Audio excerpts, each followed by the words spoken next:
Intravenous administration of calcium gluconate or calcium chloride is frequently used in anesthetic practice.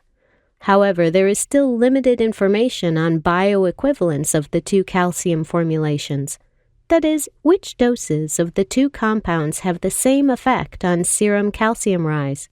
Moreover, pharmacokinetics of intravenously administered calcium in pregnant patients has not been defined.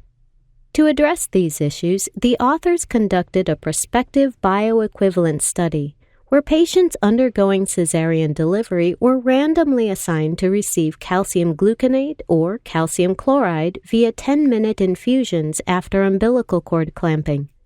The authors also analyzed the data from 2 prior trials of intravenous calcium chloride in patients undergoing cesarean delivery.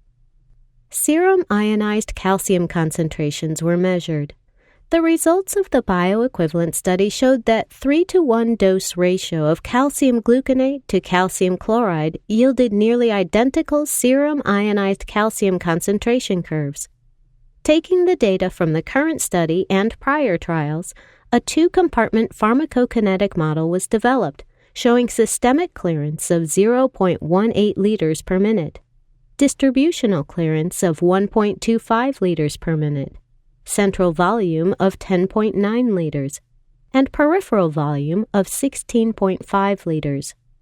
The model demonstrated that 1 gram of calcium chloride, or approximately 3 grams of calcium gluconate, increased serum ionized calcium concentration by about 0.4 millimoles per liter.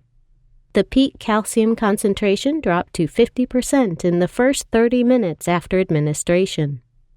These findings are relevant for anesthetic care and emerging indications for intravenous calcium administration in obstetric patients to reduce postpartum hemorrhage.